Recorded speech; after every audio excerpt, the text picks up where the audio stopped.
प्रधानमंत्री मोदी शुक्रवार को तूफान प्रभावित पश्चिम बंगाल और ओडिशा का दौरा करेंगे। सबसे पहले ओडिशा की राजधानी भुवनेश्वर पहुंचकर रिव्यू करेंगे मीटिंग। इसके बाद मोदी बालासोर, भद्रक और पूर्वी मेदिनीपुर का हवाई सर्वे करेंगे। इन जिलों में ही तूफान ने सबसे ज्यादा तबाही मचाई। इसके बाद वो बंगाल में भी रिव्यू मीटिंग करेंगे। राहुल गांधी ने सोशल मीडिया के जरिए केंद्र की मोदी सरकार पर साधा निशाना। कहा, केंद्र की सरकार प्राथमिकता सोशल मीडिया और उस पर अपनी झूठी इमेज बनाना है, जबकि जनता का इससे कोई लेना देना नहीं। राहुल के बयान पर बीजेपी प्रवक्ता संबित पात्रा ने पलटवार किया। उन्होंने कहा, अरविंद केजरीवाल और कुछ नेता जो रोज सवाल पूछ रहे हैं, याद रखें कि ये वैक्सीन है, काउंटर पर मिलने वाली कोई साधारण पैरासिटामोल की गोली नहीं है कि आप गए, उठाया और भारत लेकर चले आए। गूगल के सीईओ सुंदर पिचाई ने कहा, हम सरकार ने आईटी नियमों का पालन करने के लिए प्रतिबद्ध हैं। अभी शुरुआती दौर है और हमारी लोकल टीमें इसमें काफी व्यस्त हैं। किसी भी देश के स्थानीय नियमों का हम सम्मान करते हैं और हमारा नजरिया इस दिशा में रचनात्मक रहता है। टूलकिट विवाद और सोशल मीडिया गाइडलाइंस को लेकर ट्विटर ने चुप्पी तोड़ी। सोशल मीडिया कंपनी ने गुरुवार को कहा कि सरकार डेडलाइन लागू करने के लिए 3 महीने की मोहलत दे, साथ ही नियमों को लेकर अभिव्यक्ति की आजादी खतरे में पड़ने को लेकर चिंता भी जाहिर की।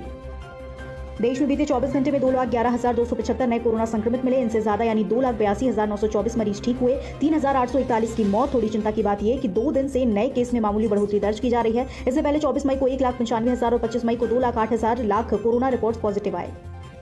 दुनिया में बुधवार को कोरोना के 5,58,417 लोग कोरोना की पुष्टि हुई। इस दौरान 12,327 लोगों की मौत। सबसे ज्यादा मामले अभी भारत में आ रहे। यहाँ बीते दिन 2,11,000 नए केस दर्ज और 3,800 से ज्यादा मौतें। इसके बाद ब्राजील में 69,459 नए संक्रमित और 2,300 से ज्यादा मौतें रिकॉर्ड की गई।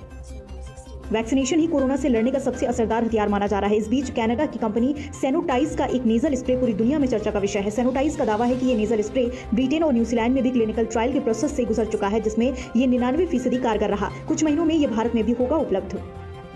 देश में कोरोना वैक्सीन की किल्लत के बीच राहत भरी खबर। अमेरिकी कंपनी फाइजर ने केंद्र सरकार से कहा कि उसकी वैक्सीन 12 साल और इससे ज्यादा उम्र के सभी लोगों के लिए सुरक्षित और बेहद असरदार। फाइजर जुलाई से अक्टूबर 2021 के बीच भारत को वैक्सीन के 5 करोड़ डोज देने के लिए तैयार। बाजार में आज सोने चांदी की कीमतों में बदलाव देखने को मिला। India Boolean and jewellery association के मुताबिक 27 मई की सुबह 24 कैरेट सोने की कीमतों में 162 रुपए की गिरावट की गई। वहीं चांदी की कीमतों में 930 रुपए सस्ती हुई।